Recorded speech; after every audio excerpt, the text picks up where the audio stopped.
Ladies and gentlemen, this is the second time that I've spoken at a public debate. The last time was Transparency International public debate. And just like this one, the last time I also had to speak against the person hosting the event. So the last time I had to advocate for bribery to Transparency International. This time I have to advocate for wealth inequality to Dr. Anas Alam. Quite obviously not the best position to be in. But I think throughout this entire debate, ladies and gentlemen, the opposition bench has given you a realistic picture of economic policy.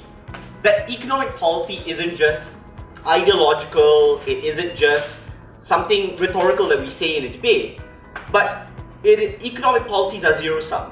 And what that means is that it has to acknowledge and navigate local realities and global realities when it comes to trying to determine what's most strategic for a country, ladies and gentlemen. We've given you several reasons in this debate to tell you why Malaysia can't position itself to prioritize alleviating inequality, especially right now. And those reasons were never responded to by the government bench. What were these things? I think it's incredibly important to note several things in this debate. The first, something that I mentioned in my question to the second speaker just now, is that we face a reality in the next decade or two where high levels of automation, or in the worst case scenario, no thank you, artificial intelligence is likely going to be the base of how companies operate in large majority of circumstances.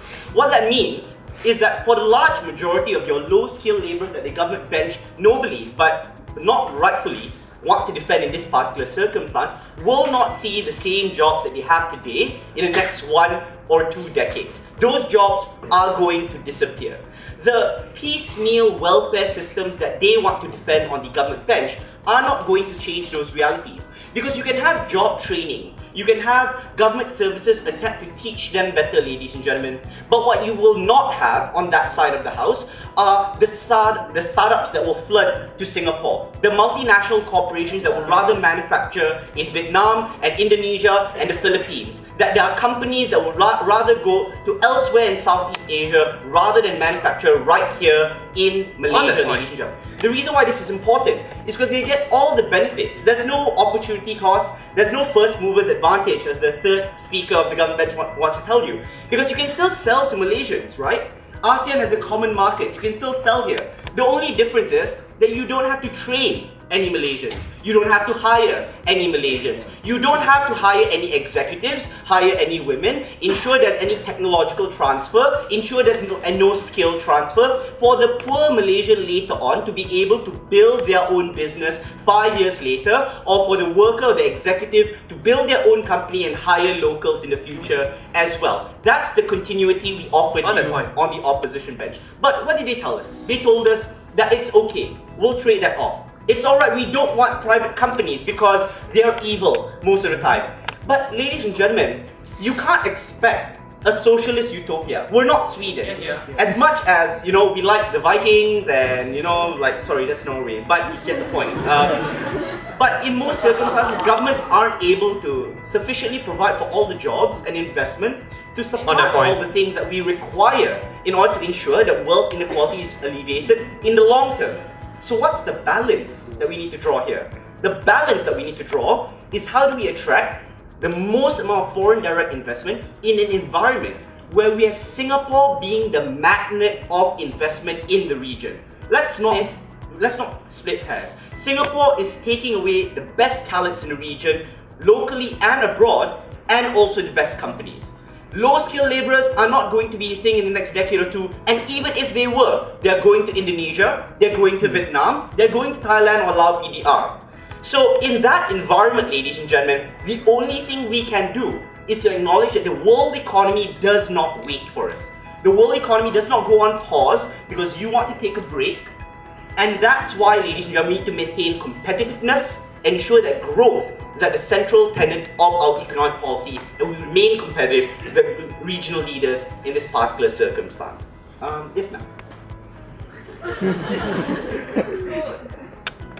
Your trickle down has been about how more companies create more jobs, but if your analysis is also that companies start automation, how do you get that trickle-down effect in ensuring more jobs and more pay for the people? Because automation might take out all your low-skill paying jobs right now. But as we all know, the creation of new industries creates new industries in of themselves. When it comes to maintenance, when it comes to repairing, when it comes to innovation of those same companies, ladies and gentlemen. But those innovations, those industries are never created in the first place if you disincentivize them from investing in Malaysia to begin with. That's why, in that particular circumstance, you have the locals creating the local jobs. You have the local startup creating innovative solutions to local problems, alleviating poverty for the local people, ladies and gentlemen. Those things are not created when you have local startups not getting the investment from your multinational corporations. You don't have that young, energetic graduate from Harvard Kennedy School working in a multinational corporation and they think to themselves that I want to create a startup that solves the situation when it comes to people in Xinjiang Dua or wherever it is in Malaysia not being able to have an opportunity. Those innovative solutions do not come out of thin air, ladies and gentlemen. Fundamentally, innovative solutions to real-world 21st century problems only happen when we maintain competitiveness, when we ensure that we're ahead of the game rather than following at the coattails of people who would take advantage of us. For example, we think it's incredibly important for us to note that renewable energy that was not talked about in this debate is also a big concern.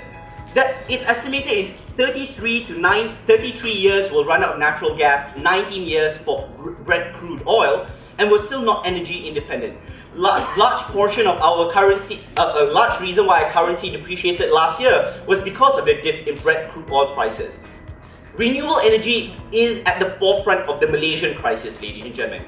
And in order for us to be able to engage in that global fight for innovation in renewable energy, innovation, investment, multinational corporations having confidence in the Malaysian economy, and fundamentally investing and trusting in the Malaysian economy is what's required. You will not have magic, or you will not have the Malaysian government being able to go Zam Zam Al-Kazam, Wingardium Leviosa, whatever spell, and then you get solar panels, or you get wind energy and wind farms, or you get all the renewable energy that makes Malaysia sustainable, energy independent, and not dependent on shale oil, natural gas, Saudi Arabia, and Brent crude oil, and the dip in our currency, ladies and gentlemen.